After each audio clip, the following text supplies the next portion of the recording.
سلام، ما میخوایم شیرینی برنجی درست کنیم.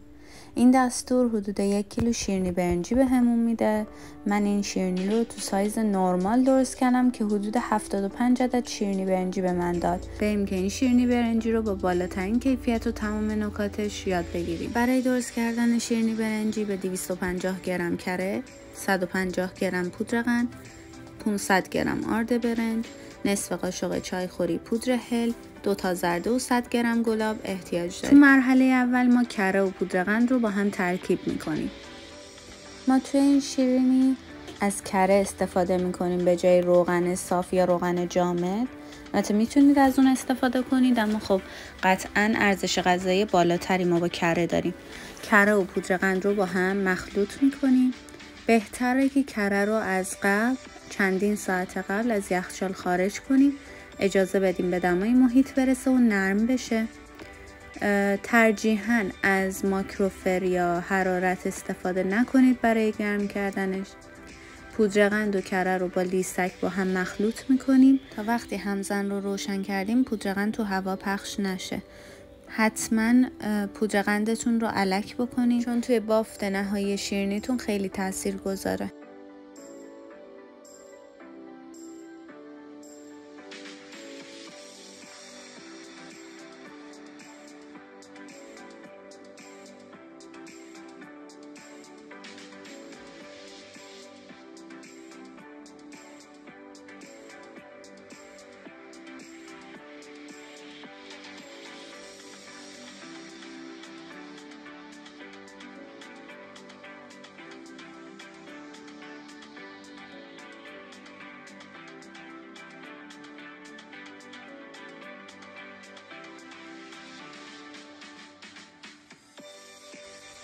حدود 4 دقیقه با سرعت بالای همزن کره و پودر قندمون رو با هم ترکیب میکنیم.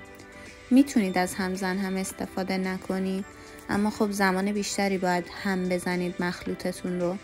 در نهایت این مخلوط باید روشن و سبک بشه.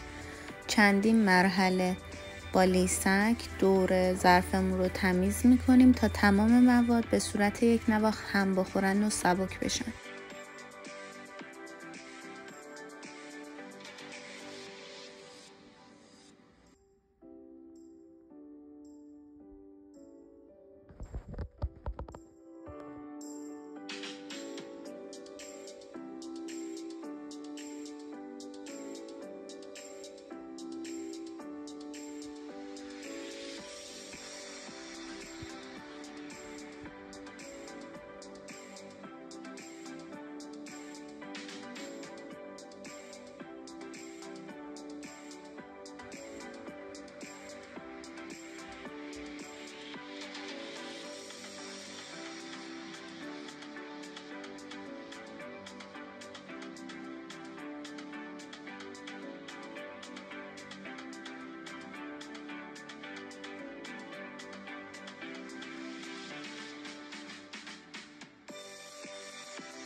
پودر هل و زرده رو هم به ترکیبمون اضافه میکنیم و هم میزنیم در حدی که مخلوط بشه کفایت میکنه.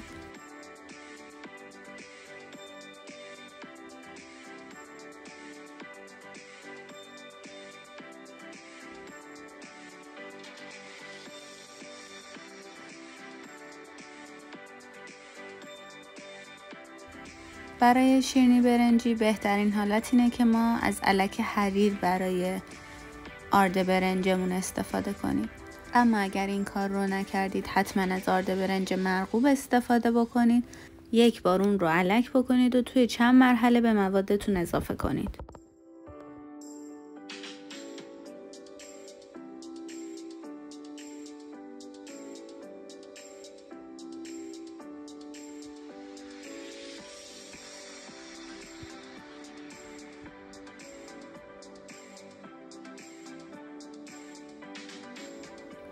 آرد برنجمون رو بهتر 3 قسمتش بکنیم. قسمت اول رو بعد از الک کردن با همزن دستیمون هم بزنیم. قسمت دوم رو هم بعد از این که الک کردیم با لیسک آردمون رو به خورد مواد میدیم. قسمت سوم رو بعد از این که الک کردیم و با لیسک یک کمی مخلوطش کردیم با دستمون ورزش میدیم تا یه خمیر یک دست و منسجمی داشته باشیم.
تو این مرحله ما گلاب رو به شیرینیمون اضافه میکنیم.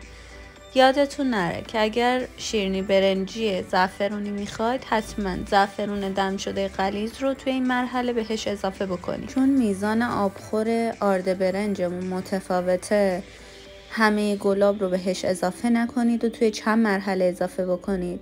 من تقریبا نصف گلابم رو استفاده کردم. ما بقیه رو نگه میداریم تا اینکه بعد از استراحت و ورز دادن مجدد ببینیم اگر خمیرمون نیاز داشت ما اون وقت بهش اضافه میکنیمش.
بهتره که این شیرینی رو ما توی این مرحله خمیرش رو داخل کیسه فریزر بذاریم و داخل یخچال حداقل 24 ساعت استراحتش بدیم. البته من 1 ساعت بهش استراحت دادم و مشکلی پیش نیومد. میتونید این کارو بکنید، اما بهترین حالت و بهترین بافت رو در صورتی دارید که تمام نکات رو رعایت بکنید.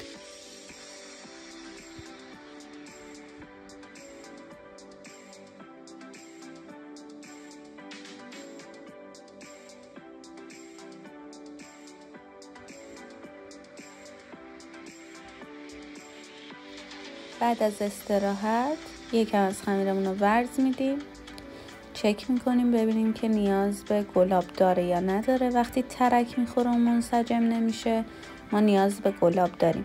بهتره وقتی ترک میخوره ما مجدد بهش گلاب اضافه کنیم. تا حدی که دیگه ترک نداشته باشیم و بافت منسجمی داشته باشیم بهش گلاب اضافه میکنیم. شیرینی که من درست کردم حدودا 12 گرم و سایز بزرگی داره.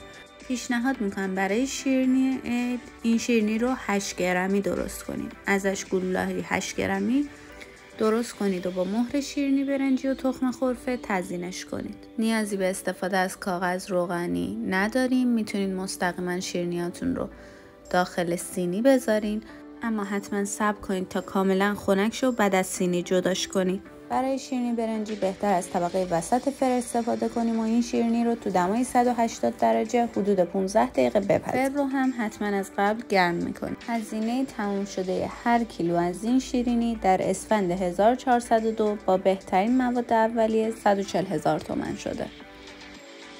نوش جان.